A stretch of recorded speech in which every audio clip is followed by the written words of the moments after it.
All right, guys. Well, welcome back to another episode of Patriots Uncovered. It is draft week. We are finally here. I think seeing some of the takes on Twitter, I think it's about time that it's here. Dan, I think you could probably agree. We were just talking offline on some of the crazy things that we've seen recently here. But guys, I think what we're going to do tonight is talk through just kind of the top of the draft, start with some quarterback talk, with the Patriots drafting at 3, and then get into some wide receiver talk. So, Dan, you ready to go? Let's hit it.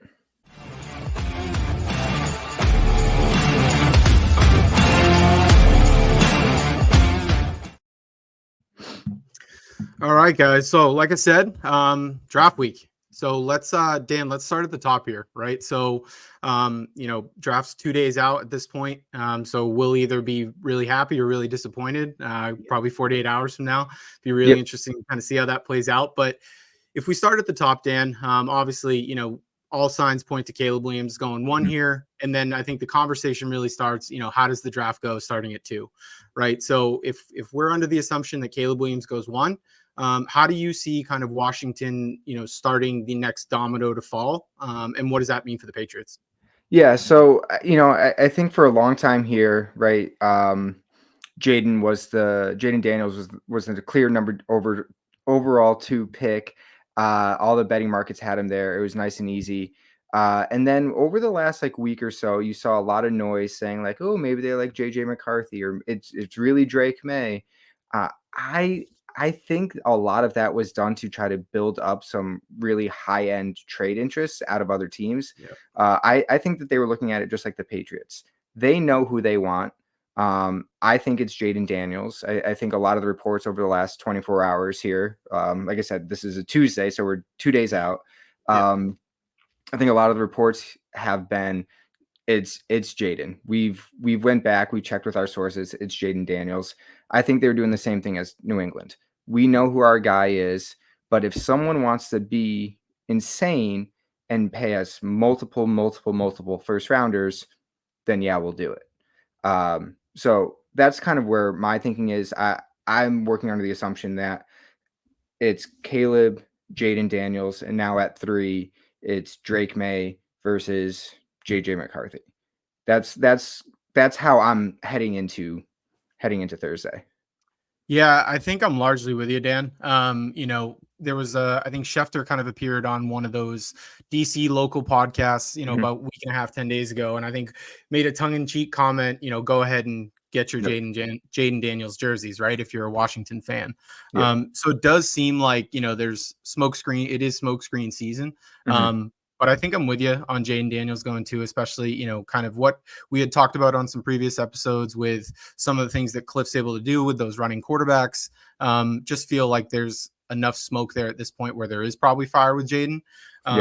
If we do move to the Pats, right? If we're under the assumption that Jaden goes 2, with all this JJ McCarthy steam, with everything that we've heard about him going up, are you at the point where you're entertaining us taking JJ at 3 over somebody like Drake May? And if you're not, how much do you prefer May over him? Or are you still entertaining the, hey, if we get a Godfather offer, do we move back? Kind of where are you feeling at number 3 right now? I think I'll kind of start at the end and work backwards. I think the Godfather offer might start to take hold of me more if Washington takes Drake May. And then it's Jaden Daniels versus JJ McCarthy. Because I know we talked a lot about it. And not the exact question you asked, but the idea of, what happens if Jaden Daniels is the one staring at us at 3. And my concerns surrounding him, which is where the trade offer comes in, is right.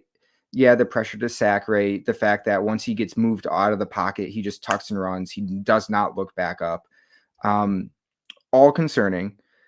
But there's a lot of good stories about Jaden Daniels. They have, I don't know if you've heard about this. LSU football has this crazy virtual reality program. No, I haven't heard about this. So it's VR. You get under center, and they just throw a bunch of different plays at you, defenses, all these different schemes. And I guess that has been his major transition in what we saw, this massive explosion this year. Over the past 12, 14, 16 months, he just crushed this thing. So he got really good at that, which I think showed on the field, which is cool and good. There's no denying he's an electric player. But my biggest concern with Jaden Daniels is his weight and the fact that as a runner, he just takes massive hits. Yep. Like, dude gets lit up. Yeah. So I have concerns. I don't know if he can just last. Like you saw Anthony Richardson, right? He gets beat up too, and he's a bigger guy. Yep. So that's where I would entertain the Godfather offer, just because I'm worried about if Jaden can hold up. Yep. I think he's electric, but I don't know if he can hold up. So I would probably want to trade back if it was Jaden versus JJ McCarthy. Okay. The Drake May stuff, I love the idea of Drake May at 3, Jacoby Brissett weeks 1 through 11, because I believe, I'm remembering correctly, the Patriots bye week is week 11. I think you're right. I'll Drake pull it up, but has, right, like everyone's talked about, super high ceiling, but he has, I mean, they all have bust potential, obviously. But he has very much clear bust potential as well, where he's someone that I don't want to rush in. If the reports are correct that Jonathan Kraft is mingling in all these decisions, which I hate, I cannot stand it. And whoever was it, Michael Silver or whatever, was just like, oh, this is great. Yeah, Great Silver. Kraft's taking their franchise back. No good franchise has meddling owners. None. Get the hell out of here. But if the Crafts are this involved and if they're going to want somebody that can walk in day one, I could see the Crafts pushing for JJ McCarthy. Yeah. I mean, look, yeah, it does me too, man. I think there's a lot of stuff to like with JJ, right? I think, like the winner, the intangibles, like are certainly there with him. And, while he wasn't asked to do a ton at Michigan, when you actually go back and watch some of the film that when he was asked to do certain things, I think, one of the things that's really encouraging about a guy like JJ is, when they did put the ball in his hands on like third downs, he's got one of the highest completion percentages for third downs, but I do kind of share some of those same reserves, I guess, as far as it just feels a little early. And look, I get that's the reality that we're in right now, because he's gotten steamed up so much. I think if we did take JJ, my initial gut reaction would probably be, this is a pretty big swing. It feels like ownership would have meddled a little bit, and I would definitely have my reservations. And that's not to say that, like, look, I'm not saying like a player like Drake May, for example, is without flaws, right? Because he's not, man. Like, I think you said it, all these guys have bust potential, right? Like that's the reality of it. I just think that, when you look at like some of the games played stuff, right? Like, I think that's one of the things that's getting lost in the Drake May conversation a little bit, is, he only played 28 games in college, right? So, and when you look at his supporting cast this past year, I think this is one of the things that Harmon mentioned as well, as he was going through some of his Devontae Walker evaluation, everything like that. He really didn't have a lot to work with this past season at UNC. And it's not like he had a fantastic offensive line to lean on or a great run game like, kind of JJ had at Michigan. So you could kind of question some of the play calling and everything like that. But, I just think that, like, he's 21 and a half years old. He's almost the same age as JJ, right? So there's really not much of an age difference there. But from an experience perspective, like 12 games is a lot in college, man. Like JJ played 40 and Drake May played 28. Like, that's a whole season. Yeah, exactly. So that's, I was gonna say, like, that's a big concern for me too. And that's where I think you draft Drake May with that clear understanding of he should not be the day one starter. Yeah. I think even if he goes out right all summer and preseason, he's looking good, there's no reason to rush it right away. Like sports talk radio and crazy fans, they'll want it, and I get it, but they're doing it for clicks and listeners. Right. I think the best path forward is to let him mature. And like you said, he's missed out like a full season essentially of college ball is huge. And we saw that. Like, that was when Trey Lance was coming out. Yeah. I was on Twitter. I can go back and find the tweets. Like, he hadn't played football. Yeah. Like he just hadn't thrown the ball. Even going back to high school, he wasn't like a full-time like starter. Like he barely threw it. So that is a concern for Drake May. He's the comps, I think we've talked a lot like in the DMs, like Yeah. I don't get the Josh Allen comps. Where I see it is like he can be very erratic and he has a big Yep. body. But he has a good arm. He can sling it, but he doesn't have the velocity of Josh Allen. I don't think he's as good as a runner as Josh Allen. I also think his mechanics are different. So Yeah. there's a lot of things where people are like, "Oh, he's a big white guy and he can run a little bit." Josh Allen. Yeah, I exactly. I don't see it. Yeah. Um JJ, one thing I noticed watching clips of JJ, he's like a really like full body thrower. So that concerns me a little bit just because he doesn't have the same kind of pump on his ball as some of these other guys where Drake May can just flick it and it goes. Like Yeah. he still has a good arm. It's not Josh Allen is like arguably the best arm in the league. So that's not Yeah. a slight against him. But yeah, he's definitely a little bit of a step down in that regard athletically. Um, I, I'd rather swing for the upside of Drake May than JJ kind of feels like a more athletic version of Mac Jones. Yep. So that's and I think that's where I'm kind of landing on this, right? Is like, look, there's probably a world here where I think it's if somebody came and said, JJ's the safer prospect, right? Because you think maybe his mechanics.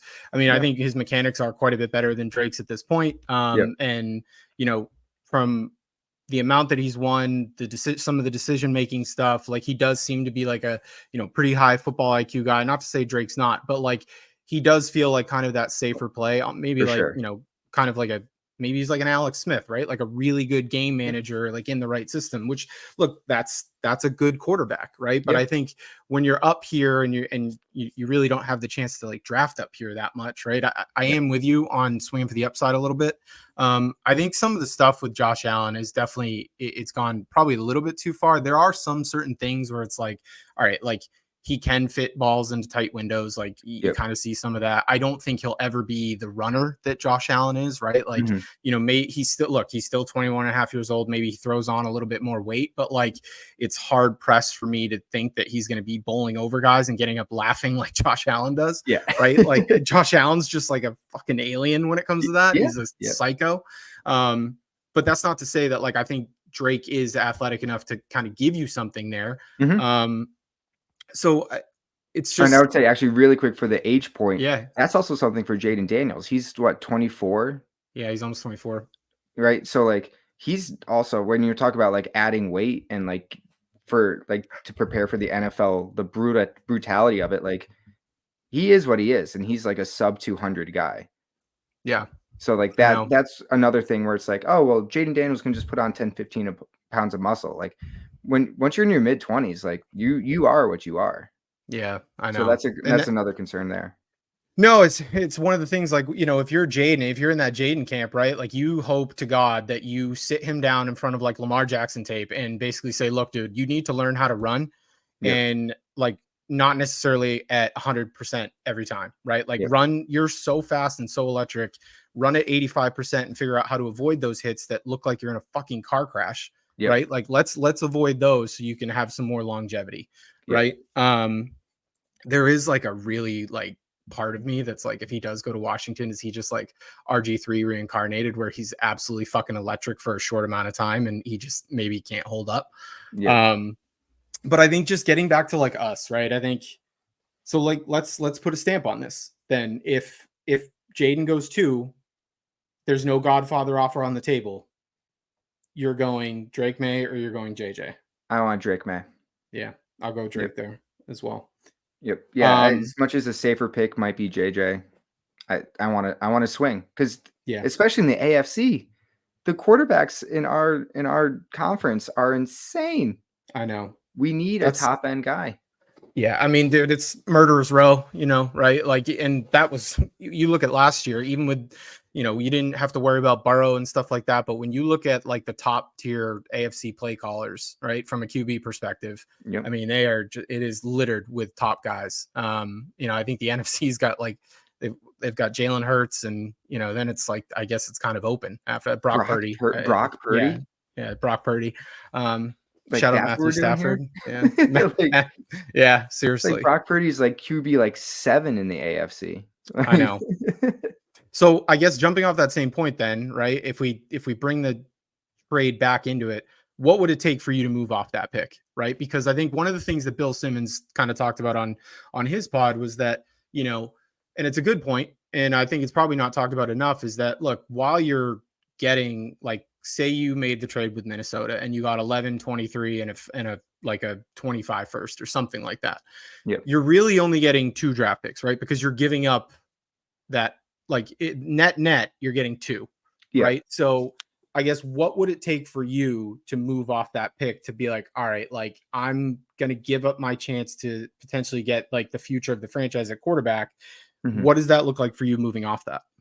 Yeah, I think it would. Minnesota, clearly makes the most sense. And that's, I mean, I don't think that's new. That's the biggest story for the past few weeks now. I think 11, 23, a 25 first.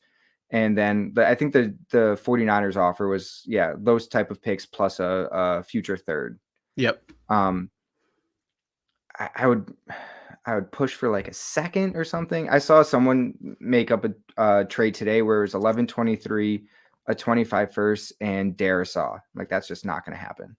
Yeah, there's no way. So, like, that's silly. But, like, that's a Godfather offer, but, like, that's not even in the realm of reality. Exactly. So it would.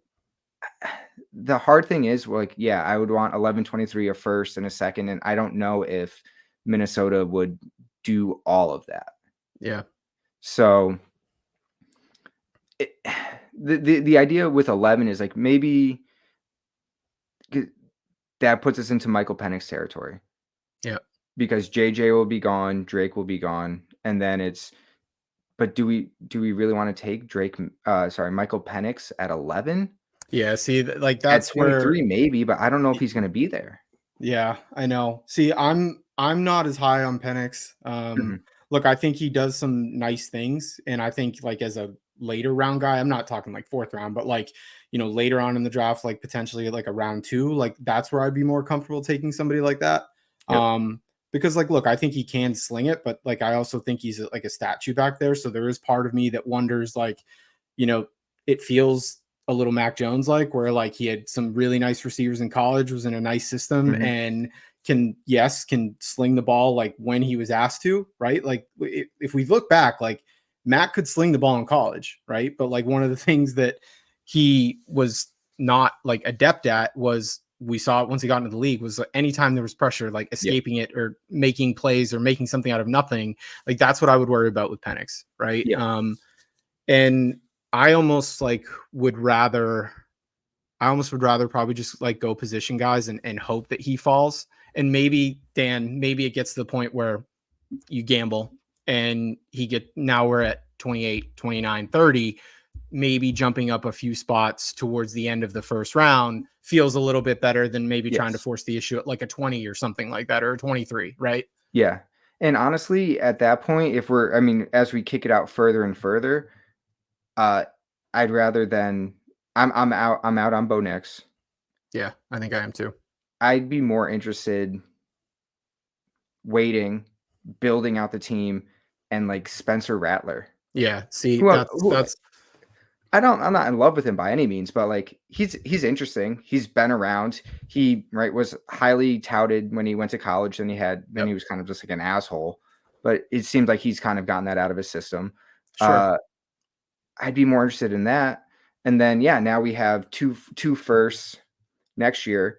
Now I know the quarterbacks aren't great next year, and ideally and the hard part is of, like, kicking the can down the road is, like, we might be good enough that we're picking 7 next year instead of 3. Exactly. And trying to move up back into 1-2 range to get that top end quarterback. That's where the trade down thing just concerns me. I guess our win total, our over under is like 4.5. So, like, that puts us back in this range in theory next year. But I think with even Jacoby Brissett, I think we're winning. I'd take the over. I think the team as a whole is better. Yeah, I would too. I mean, look, man, we've seen it before. We saw him with the Browns, when Deshaun was suspended those first, Mhm. 8 games or whatever. That like Jacoby's a competent NFL quarterback. I'm not saying like he's going to light it up or anything, but like Yeah. the dude knows what to do. And with a defense that is, especially if we did add a couple first, we didn't go quarterback early. Like maybe you add to that offensive line in the beginning, then you have more picks to add to infuse to that defense. I mean, you get Judon back, you get Gonzalez back. I think we both really like what's going on that Yeah. side of the ball. So I'm with you that like we probably win more games than people think. Yeah. And look, I also am with you on your other point, right? Where I think the opportunity cost on taking somebody like Penix towards like maybe the end of the first or even early second, I think Mhm. it's a lot more risky considering the gap between somebody like him and like Rattler in like the fourth, right? Like I would Yeah. much rather just like, I don't think the gap between them is so large where it like warrants that. Yep. So I'm definitely with you on like, I would rather wait, address it with somebody like Rattler, just hammer some skill positions, hammer offensive Mhm. line early, and roll with Jacoby. We could do the same thing, right? Roll with Yep. Jacoby for those first like 1 to 11 weeks, and then start building in Rattler after that, and kind of seeing what you got before you go into 25, right? Yeah. Yeah, so that's really where I fall on the whole quarterback aspect. Yeah. It's kinda like Drake May, teardrop, Jaden, just because he is electric, Yep. and then after that, like, I'd rather almost just kick the can. And Yeah. I don't love that idea, but I think that's kind of where I'm at, and in this modern version of the NFL, I know there's a lot of ways to build it, and, like, you can find quarterbacks anywhere, and there's a lot of examples of, like, 3rd round guys popping, but, like, Yep. that's random. It is. I'd rather take the swing at a high touted prospect. You swing and a miss, you swing and a miss, but you gotta go for it, and we need that high-end quarterback. I mean, dude, you said it, right? Is like you look around the AFC, you're not going to win with, I hate kicking the can down the road too, which is why, I'm more inclined with you to take that swing up at the top, because like kicking the can down the road in a conference like the AFC when there's fucking ballers everywhere at quarterback just feels like you're putting yourself between a rock and a hard place where you've got this Yeah, great team, but like, hey, they're just missing a quarterback. And it's like, how many years can you have that conversation before like some of the guys that are making impacts right now, they yeah, either start to age out or like then contract situations come up and now you don't have the same nucleus where you're inserting somebody like that. Because like if you do swing on like a Drake May, right, early, and then we can talk about some of the potential weapons that we can add to it here in a minute from a wide receiver perspective. mm, If you hit on, if Drake is like somebody that you really can build on and does seem like to be the future with what we've got on the defensive side of the ball, now you've got something. yeah. And So Mahomes, Jackson, Allen, Burrow, Stroud, they're not old. They're not going anywhere. So this exactly. idea of like, "Oh, kick it to next year or even 2 years down the road," they're still gonna be there and still gonna be elite. Like, Yeah. you just gotta go for it. I And mean, now and you even bring in Stroud, Anthony Richardson. yeah, Like there's yeah, right, just so yeah, many. there's so many. So, like, if we're kicking the can down the road, it's like, "All right, what are we on the 10-year plan?" I And know. then what the hell are we doing? Exactly. And even someone like Josh Allen too, like, he didn't even pop until year 3. I mean, he was very close. I mean, if he didn't have the draft capital, if he even Yeah. went late first, he might have not survived to year 3 Yeah. because of how up and down he was. And that's So, it's a good point. And Jax talked about that on his pod with Heath Cummings, yep, right? Is that, the guys at that upper tier that get that draft capital, they do have a bit more of a leash, yep, right? And I think that's important to remember. But I also think that like when you think about, you know, how this like plays out from, potential moves and everything like that, that's why all the more while, like let's take the risk up front. yeah, And because the other thing is, you brought up a really good point with Josh Allen, right? Like kind of jumping off that. If we take somebody like May, that's where we're just going to have complete trust in the fact that like, look, the Bills realized after those first 2 years that the way they were running that offense was not working, and they mhm, totally revamped the whole thing to fit Josh Allen, right? And yep, I think when you look at some of the coaches around the league and some of the most successful offenses around the league, what they've done is they've tailored their scheme to the players and not trying to fit like square pegs round holes, right? So that's where, if we did go Drake May and he did have some struggles early, that's where I would hope that there was like, and I'm not saying that Van Pelt's not like a long-term answer or anything like that, but what I am saying is like, if there are struggles, stylistically or him fitting in, I would hope that they would be more inclined to move on from him sooner rather than later, to try and get the right guy in there to fit Drake, as opposed to trying to get Drake to fit him. Yeah. No, full agree. So that's, the quarterback, it's obviously the big decision, and it's what we're all hoping for and expecting. I think for me, it's Drake 1, Jaden 2, JJ 3, and then from there, probably Rattler.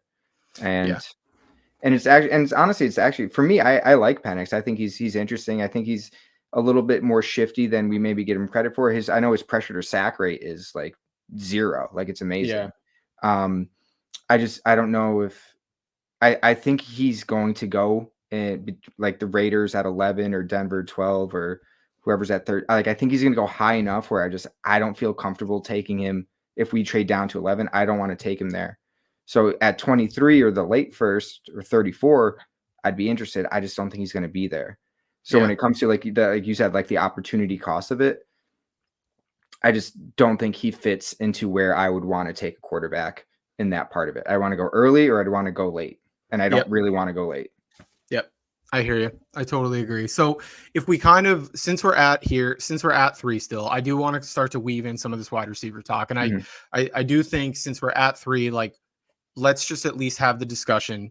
Are you entertaining Marvin Harrison at 3? I think some people in Patriots Nation still are. I think I'm under the assumption that, like, yes, like having a guy like Marvin Harrison is somebody that we've obviously never had, pretty much. Randy Moss, I guess, but like, I'm talking like draft guy, homegrown, absolute stud. It's exciting to think about, but then I just, okay, yeah, he's got Jacoby Brissett, but like, what's the long-term plan for somebody throwing him the ball, right? Like, that's what I worry about. Do you entertain Marvin Harrison at 3 or no? It's funny. That's they were talking about this on Part of My Take the other episode, and it cracked me up. Remember, like, the old meme where it's like Joe Burrow, and then it was like Penei Sewell versus Jamar Chase, and it's like, we would be the version of no quarterback, no offensive tackle, Marvin Harrison Jr.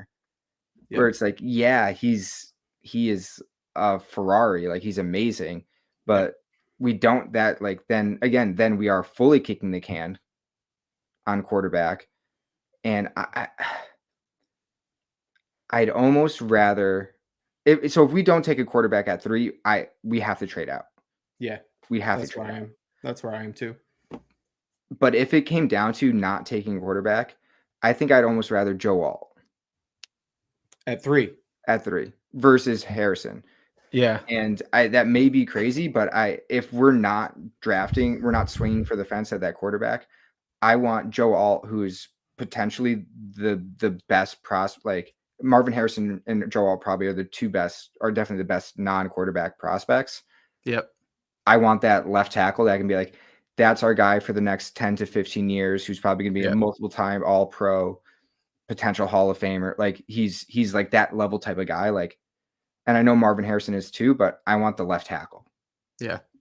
And that's where I think, like, that's where, if you go that route, like, you're going the Lions route, right? Like, you're building that line, like the Penei Sewell, and then what you're really trying to do is, like, obviously the Lions fucking hit on a guy like Amon-Ra in the 4th round, right? Like that, you're just not going to have that happen.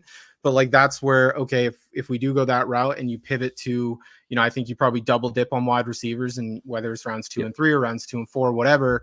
And you start to try and build out those skill positions where you build the ecosystem from kind of the trenches out through the skill guys. And then when the time comes to get that quarterback, whether it's, free agency, whether it's somebody like Dak Prescott or whatever, whoever you have sliding in is coming into like a super solid ecosystem of like great offensive line, left tackles fucking solved, right? You've got Demario Douglas, you've got, Troy Franklin, Loud McCon, like whoever that kind of is, you build the ecosystem first. So I do understand what you're saying. I think some people would probably think that that's a super hot take. I don't Look, maybe it's a little early, but like I get the line of thinking that you're talking about. I I mean, really do understand it. and like you said, like looking at the lines, like yeah, they hit on Amon-Ra, but like look what Jared Goff's done there. Mm, I know. Right? I mean, Yep. he went to the Super Bowl with McVay because obviously the offensive system was crazy at that point and no one knew how to break it. Shout out Bill. Yeah. He knew the way. Right. But he goes to Detroit as a castaway because they're like, get this guy out of our system. And he walks into, right? Jared Goff is not, he's a 15 to 20 quarterback in the league. Yep. Right. But But he's because of, perfect for them. Yeah. yeah, but because of the line and like, yeah, they've hit on some of those wide receivers, like they're very competitive in the NFC. Yep. So that's where like I look at it on our end where if we're not taking the quarterback, again, I just want to trade out. Yep. But for a reason, for let's say draft day comes, Drake May goes 2 and the Patriots hate Jaden Daniels and they actually don't like JJ McCarthy, no one wants to trade. Yeah. I'd rather go all. I'd rather build the line. Yeah. Look, I hadn't really thought about it like entertaining him at that point in the draft really until now. I think there would be a ton of people that Oh, people be mad.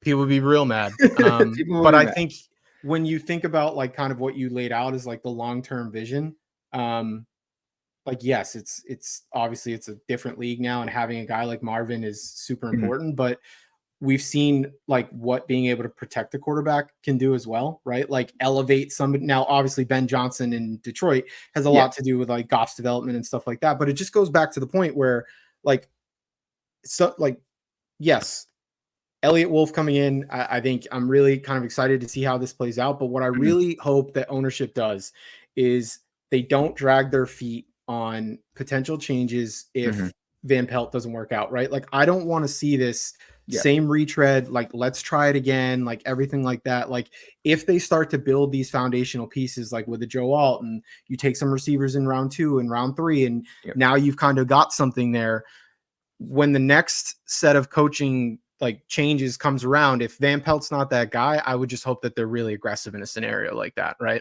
Yep. So So that's but again, as much as that's what I would do, I would still be angry on Thursday night if it's like, "Oh, cool, we didn't trade out and yeah, we have a great player in either version, right?" If we take all sure. or Marvin Harrison, I'm not gonna be like pissed, but like Yeah. I'd be like, I'd go get more draft capital. Like Yeah. just Agreed. go get it. All right. So if we kind of look past, the top of the draft, right? Like, and as it plays out and we start to think about, whether whoever we go in that first round, Mhm. we're really still going to have to address the skill positions, right? And that's something that like, Demario Douglas, great. I think we like what he's done in small bursts. I think we probably see a lot more of him this year, like, not having to worry about him being in the doghouse. Yeah, Yeah. exactly. Right. Yeah. Hunter Henry is a competent tight end. But like really outside of Demario, like what does the future look like from a skill position perspective for us? It's really hard to kind of see that. Yeah. Yeah, it's bleak. It And it, is, it right? has been And bleak for a long time. it has, and like obviously, I think we've liked what Ramondre has done up until this point, but like he's going to be a free agent after this Yep. coming year. So like, what does kind of that look like? Um, the way I think about them and trying to build this thing out, right, is I would not be opposed to them just kind of double dipping or even like, whether it's triple dipping with a late wide receiver. But I Yep. would love to see them go wide receivers in rounds like 2 and 3 or even like 2 and 4, right? Yep. Like if you didn't want to go back to back. And if we talk about some of the names that are kind of in that range, right? With, that early round 2 pick that we have, because what are we sitting at? 35, right? 34. 34, Yep. 34. So guys in that range, Lad McConkey is like right around there. You've got Troy Franklin. You've got Xavier Legette, who's actually getting quite a bit of steam, these Mhm. past few days. So, Xavier Worthy, it could be in that range, but I tend to think he could slide into the end of round 1. Yep. There's a lot of people that that thinks he goes top 20. I just don't really see that. Yeah. Um, But like if those four guys are there, right? Like you're Mhm. talking, let's say Ad Mitchell is gone, who I'm not really in on anyways. But like Yep. let's say Worthy's there, McConkey's there, Franklin's there, Legette's there. Um, who are you leaning kind of at that spot as far as, all right, let's think about like who the wide receiver one for the Patriots is going forward. I think my top option is Lad. Yep. Okay. I really do. I think what he's shown um, on the tape and what you've gotten from a lot of the interviews and other people looking at him, I think he's my top guy because he can kind of go everywhere and do everything. Right? He's doesn't. I think he ran. Do you remember what his 40 was? 4.39. 4.9. 4.39. 4.39. Yeah. So Yeah. like he's got it, Yeah. and I think we all know like wide receiver 40s are very overblown Yeah. on their importance, but like he can move and he can go everywhere. So he would be my number one for sure. At that point, if he's there, I'd be doing cartwheels if we took him. Someone like a Troy Franklin. I know that's your guy, so I'll let you go off on him. My only concern with Troy Franklin, he's a little bit smaller. Yep. 176, which is, we have guys like Devonta Smith in Philly that is this big and he's a stud. So like it's not in the modern NFL, it's not a death Like a knell. death blow. Yeah. But the size concerns me a little bit just to take those hits. So yeah, I'm curious on you because I do want to talk about Xavier Legette, but I know you're a huge Troy Franklin guy, so sell me on him. Why Troy Franklin? So couple things there. To start with Lad, I think one of the things with Lad is, the knock, if we start with the knock on him, right? Like the Mhm. raw production, it really isn't there, right? Yep, but that's Just from a total standpoint, right? Yep. But one of the things that is there is like some of the per route stuff with him is like extremely encouraging. Yep. If you look at first downs per route run, which has kind of been a revelation this offseason, Yep. in both some of the things that we're looking at the pro level as well as the college level, if you look at career first downs per route run, he's third in the entire class. And good. that's behind Marvin Harrison, Malik Neighbors, and then it's Lad McConkey. Yep. And I think he had more juice than I thought, right? Like I think Mhm. you kind of hit the nail on the head where, yeah, I don't really put too much into the 40 times, but it is just nice to see somebody like him Yep. post a number like 4.39. Yeah. And the thing is with Lad is like, look, like he's a technician, man. Like his footwork's incredible. He's absolutely one of the best route runners in the class. I think one of the things that I think about is like how much overlap is there with somebody like, him and like a DeMario, right? Mhm. So, there is this notion out there that like, hey, like, Lad was out wide like 70% of the time in college. And like, while I think like that's true, there's no doubt about that. I don't necessarily think that like he's a true outside guy. Yeah. However, I do think that like if DeMario's your slot guy and Mhm. Lad is like your Z, right? Like not Yep. necessarily an X, but a guy that you can get in motion coming off the line of scrimmage. I think he's going to do a great job at finding those pockets in zone. He's Yep. probably going to struggle against man a little bit, but I feel like he's going to be a quarterback's best friend as far as like finding that pocket in the zone and getting those first downs. Because we've seen it, right? We've seen it Yep. on a per route basis. We've seen him do that in college. Yep. I guess, there's some injury concerns with him that some people have brought up. I'm not willing to go there yet because it's like it's not like when if we see NFL teams like start like crushing him and moving him down their boards because of that, like that's a different story. Yeah. But I like Lad. I definitely do. And I think, if he's there at 34, I would be really happy with taking somebody like Lad. Yep. But to sell you on a guy like Troy, I think Troy has the opportunity to be like your true X receiver outside guy. Now, that's not to say that he doesn't come without flaws, right? Like I think Mhm. to your point, he is a little bit slight. While we have seen somebody like Devonta Smith have success in the league, the level of prospect that Devonta was compared to, Yeah. Troy is obviously super different, right? Like, Yep. Devonta is like in his own tier, as Yeah. far as like his Heisman. production and exactly, right? Yeah. Heisman. Yeah. But I do think that like, I use from a stylistic perspective, right? If you look at kind of build and just kind of some of the things they do, whether it's being able to beat guys deep or make some guys miss after the catch, which Franklin can do. I think Mhm. he's like a combination of like a lesser Devontae Smith and like Jordan Addison, right? Like Yep. something like that, right? Like, Mhm. but he's got nice size. He really is. He's a long strider. So what I think about is like somebody like Drake May who does have the ability to push the ball down the field. Yep. He can kind of go and really add that X element to your defense. Where if you do have a guy like that is a true beat you deep guy that Yep. really has that threat down the field, now you've just opened up more stuff for guys like Demario Davis underneath. Now Yep. you've just opened up more options for, some checkdowns to Antonio Gibson and Ramondre Stevenson, right? Like Yep. you've just given more options. And I think what you'd want to see from Troy, as far as development, is I would like to see him put on some weight. Yep. Can he do that and still, he ran a 4.41, so it's not like he was blazing, but like that's not slow. He looked fast on tape too, because I was watching some stuff, before this, and I mean he 4-1, he plays fast. I mean Yeah. he can definitely move it. So, yeah, I think my big concern is because I don't know like a ton about him. Like I'm not a college football watcher, so like everything I do is like between like the end of the season and now. Yeah, see him even just put on 5 to 10 pounds, get up into the 185 type range, like that would feel better too. Yeah. Just for to be able to absorb the hits that happen in the NFL on the, game to game basis. But then, yeah, talking about someone like a Xavier Legette. So he's interesting, right? Talking about another guy that's been steamed up, Yeah. right? I think most people know at this point, like, right, he did nothing for 4 years and then just exploded on the scene. And that is it. I know when we talk about like dynasty fantasy football and like all of the analytical models that go into it, like he's someone that is just like absolutely stay away from. Like don't even go near him. Right? He's too old. He did nothing for too long.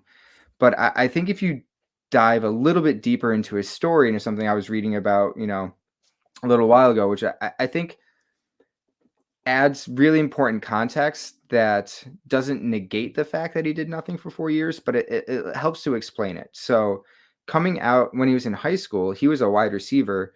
And then his senior year, his team is like, hey, you're too good of an athlete. And we have a big hole at quarterback. So you're going to be a quarterback now.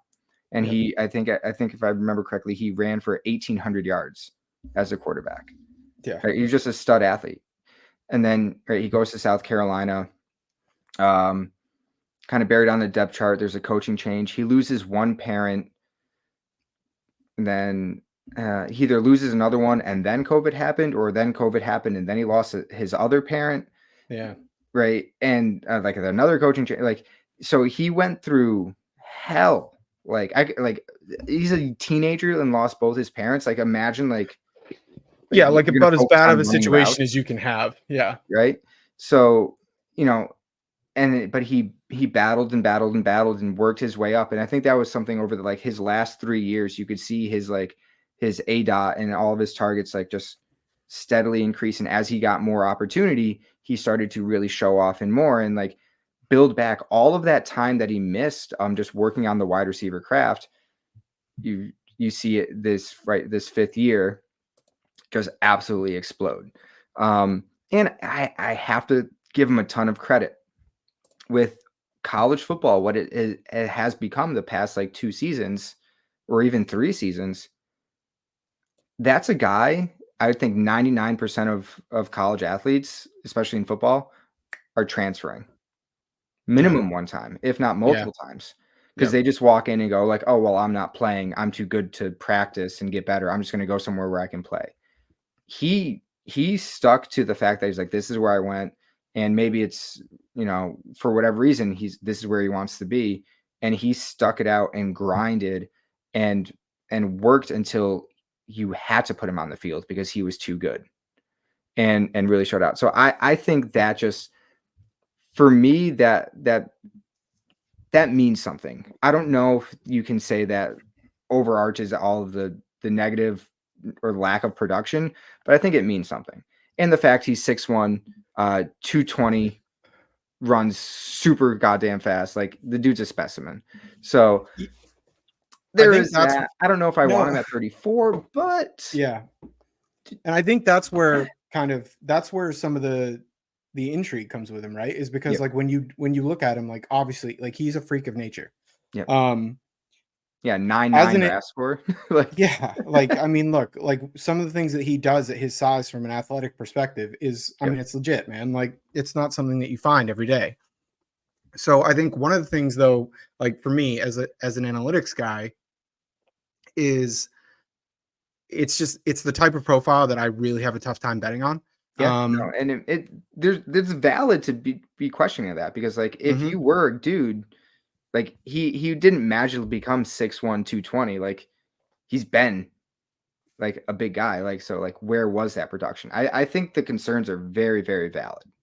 Yeah, and, So like, look, he's somebody where if he fell, right, and you start thinking about, does he make it to the end of round 2 and some of this talk that we're seeing about him go early round 2 is not actually real, mhm, and he goes closer to the end of round 2 or if he falls into 3. For me, that makes a lot more sense. yep, Um, I'd be much more willing to take, like, a shot on a guy like that, later on in the draft just because of some of those analytical concerns that I do have. yep, But again, I it does seem like the NFL is kind of in love with that size speed comp that he had or that size speed package that he has, and yep, he likely doesn't last there. But I yeah, think if I'm ranking these guys, Dan, if we're taking Xavier Worthy out of the equation, mhm, um, yeah, and I and think he's say, gone too. I'm with you. yeah, if we say that he's not there, I'm probably ranking them. This is really hard for me because like Franklin's my guy. Yeah, I know, I know that's your Like love. I really do like him. Just analytically, he's fantastic. But Yep, I probably would go Lad 1A, Franklin 1B, and then honestly, I would look to either move down in the second round or just completely pivot to like a different position if value fell elsewhere, right? yeah, maybe at one of if one of the tackles drops or something. Or, like, Yep. are you a Jalen Polk guy at all? I am. I don't hate him, Mhm, but not like I've seen some stuff where I think some of the recent mocks like have him even to like 32 at the Chiefs is yeah, something that I've seen. I would not be comfortable taking a guy like Jalen Polk there. yep, I think he's done some nice things like on tape and like look, he was competing with obviously like Rome Odunze and Jalen McMillan, who are also like two well thought of wide receivers, obviously top 10 pick and a guy like Rome. yep, Um, but when I look at Jalen Polk, right, like one of the things that I kind of lean on is, if you look at like career first downs per out run, out of well, like I just took a look at 24 of the relevant wide receivers in this draft, like likely the top 24 that are going to go. Jalen Polk, career first downs per route run was 23rd, and Xavier Legette was 24th. Right. yep, So like there's just some things there where like I like some of the things that he does on tape. mhm, But just like if the raw production isn't there for some of these guys, like a Lad McConkey, I at least want to see it on a per route basis, which you kind of have seen it with Lad. mhm, And Jalen Polk is just not there as much. But again, he's a guy that if he ended up falling a little bit, or you do move back in the second round or something like that, and the value kind of makes sense there, I'd be more open to it, later on in the draft, but not necessarily at like 34.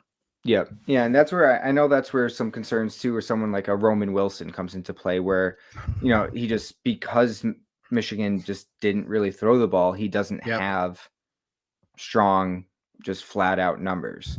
Um, and looking at him, 5'10", 185, you know, 4.39, so he has good speed. He had good hands. But again, it's one of those things too where it's like you do want to see reps out of these guys. And you want to see Hmm. them like that is a big knock even for JJ, even though he played right the JJ versus Drake May, the conversation we talked about like the Yep. 12 more games. He played 12 more games, but he also he doesn't have like the volume of 12 more games. Yeah. So like someone like Roman Wilson kind of suffers from that too, where you have NFL evaluators saying like, oh, we've seen Drake May. I was listening to something earlier. Like we've seen Drake May, in this situation 25 times. Yeah. we've only seen JJ McCarthy in it 12 times because of just Sure. the difference in schemes. And it's like that also impacts a guy like Roman Wilson, where like when you're trying Absolutely. to evaluate him, it's like he just doesn't have the same amount of opportunities to show off in some of those same ways. Yeah, and I think that's where if you look at like some of the per route stuff, right? Because the Yep. counting stats won't be there for something like that. That's Yep. where Rome, like, it's not like I'm not saying like he's a stud or anything like that, but Mhm. out of that group of 24, from a first downs per route run perspective, he's coming in like right at 10 or 11. Yeah. And from a career yards per route run, like, yeah, like you could say like the career threshold of fantasy impact guys is you really want to see like 2.5 Mhm. for career yards per route run. He's coming in at 2.33, right? So it's not like terrible. And that's like 11th in the class as well, right? Like, Yep. so I think a guy like Roman Wilson, honestly, I've said this in a couple other places, but I think Roman Wilson's going to be probably a better NFL like pro receiver than Mhm. like a fantasy producer, That right? makes sense. So, he's a great blocker. He's actually one of like he's got a That lot of has to fight be. with him. Yeah, right, exactly. Yeah. And he does have juice, right? Like I Yeah. mean, like that 4.39 that he ran. Again, somebody like him, if does he fall to like the early third, like then I'd be more intrigued with Yep. somebody like that. Yep. But I do like some of the things that he does.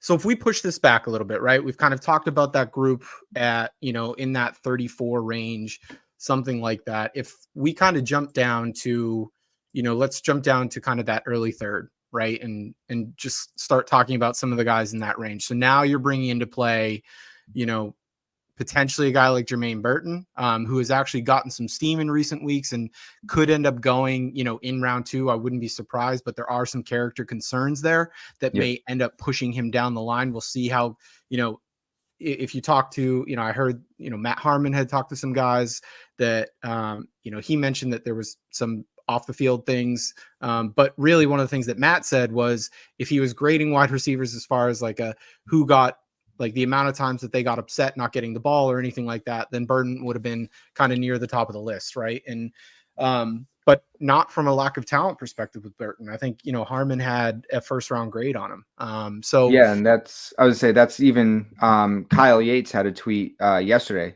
kind of like the same thing, where he's like, I don't know where he's gonna go because of the character issues. But Kyle Yates was like, I would have him as a top 10 wide receiver in this yeah, class. yeah, And that's where we were, a little, behind the baseball here. We were trying to find like, what are these character things? So like the, complaining for the balls in 2022, Alabama loses to Tennessee. Tennessee storms the field. And I guess apparently Jermaine Burton punched and like hit, shoved, but made strong physical contact with a female fan. yeah, Which apparently, obviously is not going to go over too well. You yeah, shouldn't be doing that. right. So, and then whatever else is out there, because apparently there's more. It's concerning, but that's where some of these guys were like their character issues in the NFL. That was the one thing. Like that's one thing. If Bill was still here, I would be less worried about, Yeah. because he was always really good with those character guys. Whether it's even going back to like Corey Dillon, Yeah. right? So like, I do but you, wonder if with Bill gone yep, and just some of the things that we've run into with um with some character guys in the past, right? Like Aaron Aaron Hernandez and stuff Hernandez, like yeah. that. Is there less of an appetite for us to take a guy like with some character concerns? Because look, there's two sides of this coin, right? We need the offensive skill position players incredibly badly. Yep. Now, if you were to double dip in a scenario where you took somebody like a Ladd or a Franklin with that 34 pick, and you had an opportunity to potentially grab somebody like Burton, who maybe falls a little bit to that beginning of the third round, Mm-hmm. I'm almost inclined to say, look, like if we're trying to build the ecosystem and really kind of double dipping on those wide receivers and trying to get impact guys, I'm more open to taking a shot on somebody like him because look, if he pans out and you hit on somebody like a Ladd or a Franklin at 34, Mm-hmm. now with the Mario, like you've got something there. Yeah. And like now you've got two potential really impact wide receivers on rookie deals lined up with if you took a Drake May on his rookie deal, in the beginning of that first round, like now you've got that ecosystem of like, we can spend money elsewhere to get better, right? Yep. Because you've got the luxury of having, some skill position guys on rookie deals. So he's definitely a guy that, like, if he fell because of character concerns, I would be really interested in him, like kind of in that third round. Some of the other guys in that kind of realm, Dan, are like Javon Baker, Yep. somebody that like I actually like quite a bit. Yep. And he profiles as a true X, right? Yeah, he does, man. I mean, like so if you take a look at, if we just kind of talk through Baker and looking at, he's got kind of an interesting story as well. He doesn't come without character concerns either. I think, he was at Bama, ended up transferring to UCF.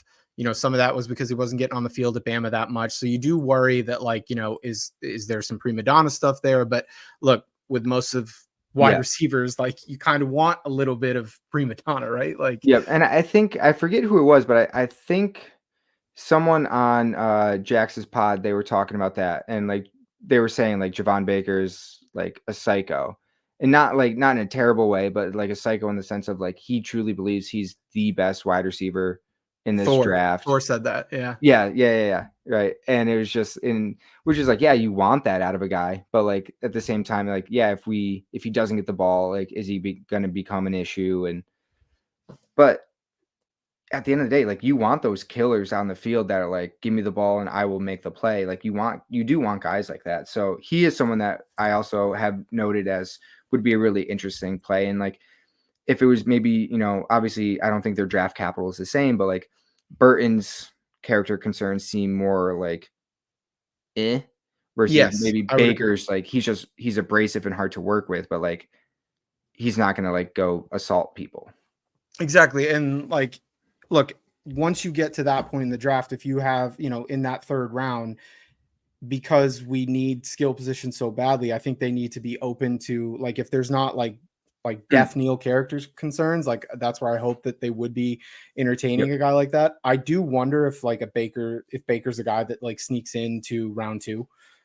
Just because I think, from an X perspective, like whether it's somebody like Buffalo, right? Like, Yeah. If they don't end up going, like, say, like Adonai Mitchell in round one, or trading up for, potentially Brian Thomas, like into the teens, do they kind of shift and say, all right, maybe we think Baker can be our X and we get him, in the late second round or something like that. Right. Yep. But like, dude, 17.1 ADOT this past year, 7 yards after the catch, over 7 yards after the catch this past year. If you look at like a yards per route run perspective, this past season, he was over 3.21 for his career. He comes in at 2.53. So he hits that 2.5 threshold. Angelo Analysis, he does some awesome work, man. Yeah. Angelo is just fantastic. And, he said, not saying that he's going to go in the first, but like Angelo has a first round grade on him. Right. So like, these are the types of guys that, like, I think could really be interesting options for the Patriots, that are higher end talents that maybe get pushed down the board a little bit, and you kind of take those shots on guys like that. Yeah, no, for sure. We are definitely in the spot of you have to take the dart throw sometimes, and it's something that I hate giving credit for. But I happened to throw on Sports Hub a couple weeks ago, and Felger was saying his big thing about the draft, and especially the quarterbacks, is like, nobody knows anything and we're all wrong. Like, the hit rates on any of these guys are so abysmal. I know. Like, yeah, you ideally, like, yeah, maybe you stay away from certain character issues and character concerns. Just knowing like what is the line and what isn't the line. But like, no one knows. So like, if you have this dude that's a crazy talent, and it's like Javon Baker's, like, he's hard to work with, figure it out. Yeah, right. Exactly. And that's where like you trust the infrastructure, right? Like that's kind of where you have to do that. But I think given the position that we're in with those lack of depth guys, I'm with you, man. Like, taking shots on those guys is interesting. Yep. I think it's a must. I think if we go down a little bit more, right? Like, it's just far as, I think once we kind of get into that fourth round, and we had, talked about previously, like, yeah, there's some tackles there. potentially we'll see how the board falls, but we know we could use some safety help, right? Because I know we re-signed Duggar, but we could use another defensive back. So it'll be interesting to see how that goes. But some other guys that are kind of in that third, fourth round range that are really interesting to me, at least, is like guys like Jacob Cowing, just uber productive. His obviously his first couple seasons at UTEP, so you do have to kind of take that with a bit of a grain of salt. And took a back seat to Torrey McMillan, who's probably the fucking wide receiver one in 2025 at this point. So, I don't want to knock him too much for that, but like Jacob Cowing was super productive, man. And if like, it's very easy to do. Yeah. And it's very easy to do because like they're very similar sizes and everything, but like production profile and size and everything, like there are some stylistic things to Tank Dell, right? Like not saying that he's going to be Tank Dell, but if you can get a guy like that in the third and fourth round with the amount of options that, we kind of need from that offensive skill position standpoint, he's definitely a guy that I'd be interested in. And then I guess if you go down a little bit more, guys like Jamari Thrash, who I really like. He was at Georgia State for a couple years, but once he transferred to Louisville, we still saw that, immediate production in the ACC. One of the things with Jamari though, man, is like, I don't know if he's not like an X receiver. He's probably a combination of like a Z and an X. But one of the things is like, he's a super polished route runner. And I think he's going to be a pro for a long time, right? I think he's probably going to be a better NFL receiver than fantasy. So like, if we're talking about building out the Patriots, like that's somebody that I would not hate seeing us, maybe take a look at in those later rounds. Yeah. As we go on, hey, wide receiver sons are all the hit. Brendan Rice, let's capture some of that magic. We just go Luke McCaffrey and just take another McCaffrey and hope he pans out. Even like 25% of his brother. Terrell Owens' kid is in there too. We could have like the all NFL pro sons team going on here. But I mean, the way I kind of really look at the draft is like ideal, like Drake May 3, wide receiver 34, round 3. If the right guy is there, tackle. Sure. Like I want like boom, boom, boom, and then round 4, and like I guess maybe you can double dip at wide receiver 2, 3, but we do need one of those tackles. I know Brad and I talked a lot about it in our last episode. But hitting on one of these guys, these tackles, is a necessity. Yeah, it is.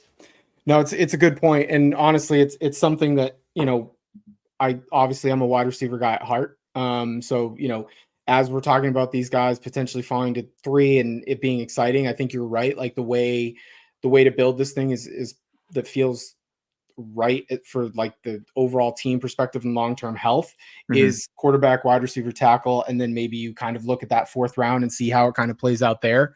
So I think you're right there. And there are interesting guys like later too, like Malik Washington's down there. There's probably some overlap there with a guy like Demario Douglas, but like there are some really fun players at the back half there. I'm not necessarily like, I know Ricky Pearsall, if we kind of go back to that round 2 discussion, as far as some other guys, I'm not necessarily in on him as much. I know, guys like Matt Harmon, like from a route run from a like route running perspective, really liked him. Surprisingly too, Scott Barrett, who largely is, really just analytical guy, right? But one of the things that he started to do this year was really build in part of like, a film grade into his model. And really kind of taking some of the awesome work that Brett Whitefield does, kind of his counterpart at Fantasy Points. And he's a lot higher than on Ricky Pearsall than I would have thought, right? And so like there is part of me that like, okay, like maybe that's where my mindset has to shift a little bit there. But that would only be a situation for me where like, say the guy that we would want to take there, like say wide receivers just go nuts in that first round, dude. And you get Ladd sneaking into the first, you get, or maybe even Franklin at the end of the first or whatever, right? Like, and some of those guys aren't there at 34, maybe sliding back a little bit in the second round and picking up a, whether it's another 4th or whatever, and taking a guy like Pearsall at 50 or something like that. there is kind of that element too. Dude, it's going to be a crazy like couple days with this draft, man. Listen, it's the new regime, new era.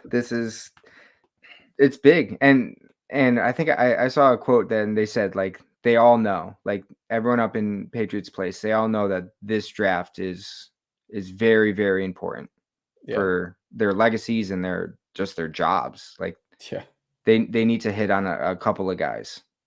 I mean, dude, if we mess this one up, we're, it's going to be bleak for like quite a bit, because you can't, if you trade out of 3 and you come away with that draft capital, then okay, yeah, you've got to hit on that. But if we do take some of those swings and misses and then we don't, kind of have this later, because yes, all the focus is on 3. But I think the point that you brought up is like, there's so many impact guys for us at 2, 3, and 4 that are super, super important to like the overall health of this thing. This is like, with the state of the AFC, this is absolutely imperative, because otherwise, man, if we whiff on this draft to like a large degree, like we're gonna be bottom dwellers for like the next like 3 to 4 years. Yep. Not to end it on a somber note or anything like that. Yeah, no, hey, no pressure, Elliot Wolf. Yeah, seriously.